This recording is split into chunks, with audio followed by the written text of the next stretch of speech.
agora, amigos do programa, para encerrar com chave de ouro. Olha o chavão aí, chave de ouro. Podia ser chave de lata, mas é uma chave de ouro. Vamos ao Geely EC7. Vocês conhecem esse sedã? Devem conhecer, ele está sendo comercializado no mundo já faz um tempo. Aliás, a Geely foi muito corajosa. A Geely comprou em 2010 a Volvo e se beneficiou enormemente com essa compra.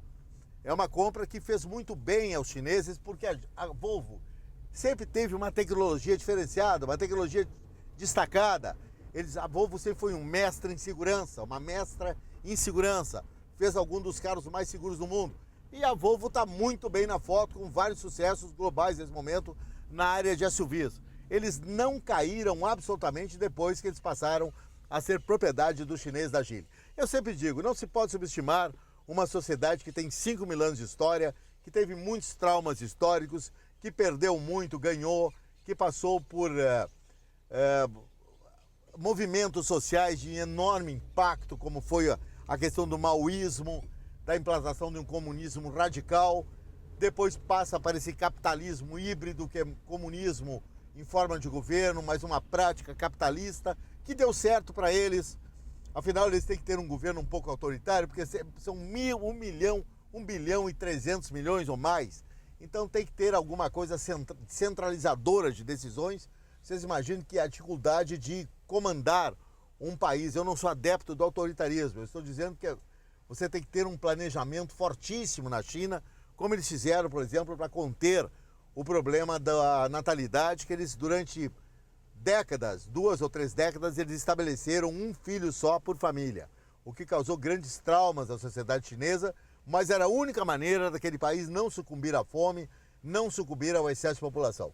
Dito isso, vamos ao automóvel. Esse é um sedã grande, com muito espaço interno, um belo design, um design que é inspirado aí eu digo que tanto chineses como asiáticos em geral sempre tem como benchmark, a Hyundai até hoje tem um benchmark como marco a Toyota, e claro que esse carro ele tem alguma coisa assim de sedãs asiáticos e sedãs da Toyota. E não somente o Corolla, de outros sedãs que a Toyota comercializa no mercado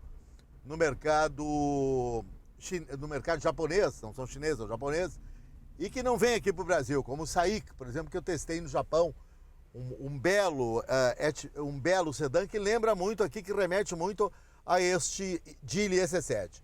O Geely EC7 tem um motor 4 cilindros, um motor 4 cilindros de 128, 130 HPs. O motor é um destaque, é um motor de amplo torque, um torque linear, bom motor. E o carro tem as suas qualidades. Ele tem uma qualidade de ser uma dirigibilidade muito leve. Você sabe que chinês gosta de direção muito leve e não gosta nem de direção progressiva, essa que o brasileiro gosta, que enrijece na alta velocidade. Para o trânsito urbano, essa direção que até é excessivamente leve do Geely EC7, ela se presta perfeito como uma luva de pelica.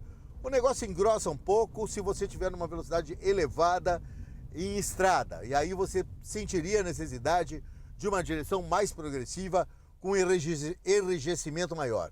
Mas devemos lembrar que 90% do uso de automóvel é um uso urbano, e no uso urbano tem 3 características aqui que agradam no Geely EC7. Justamente essa direção leve com auxílio hidráulico, o câmbio que surpreende, é um câmbio de 5 velocidades de encaixes muito precisos, um câmbio leve que não é molenga. Eu já vi câmbios aqui em carros produzidos no Brasil de marcas bastante famosas, câmbios leves demais, câmbios que não são precisos, câmbios que têm uma certa folga nos engates. Não é o caso do câmbio do Geely EC7. Então esse conjunto e as suspensões, que também estão bem acertadas para o uso aqui no Brasil, e aí tem a questão também de economia de custos. Esse é um carro que custa pouco no mercado brasileiro, tem um custo muito acessível. Claro que eles fizeram algumas concessões tecnológicas. Nós não temos na traseira aquilo que uma Kia tem, por exemplo, né? A Kia mantém no seu Optima, mantém no seu Sportage, mantém nos seus carros, até no Picanto as suspensões são independentes. O Picanto tem uma mini suspensão independente na traseira que torna aquela dirigibilidade do Picanto excepcional.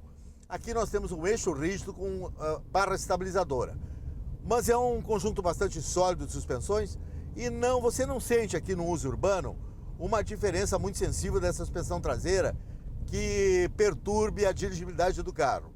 sente um pouco mais as depressões de terreno, porque quando você tem um eixo rígido, você tem um lado cai na depressão e o outro lado sente mais, mas nada que seja perturbador.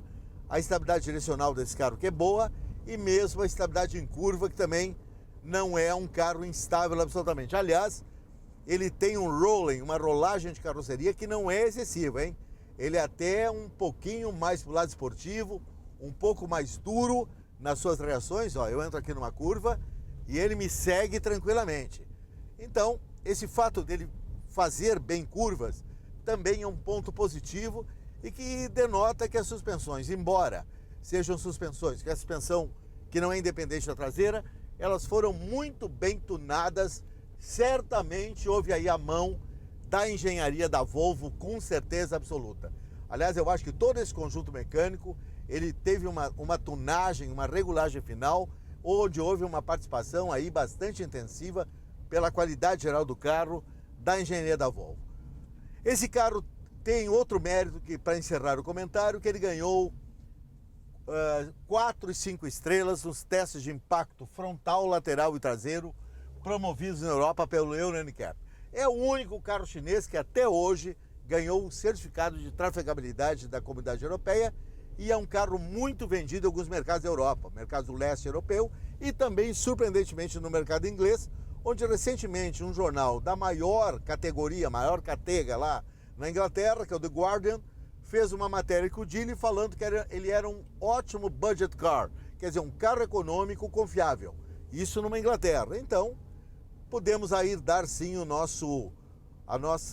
apostar no Geely EC7, que tem se mostrado aqui no Brasil um sucesso de vendas, numa boa relação custo-benefício para o consumidor. Amigos, e com esse bom Geely EC7, que recebeu críticas positivas até na imprensa europeia, o único carro chinês, como eu disse, que está circulando no mercado europeu, nenhum outro até hoje ganhou o certificado de trafegabilidade, nós estamos encerrando o Motor Show e contamos com a qualificada audiência de vocês no próximo domingo, sempre às 10 horas da manhã, Range Record, segunda maior audiência do Brasil. Tranquilamente seremos os primeiros em 2016. Até o próximo domingo, amigos.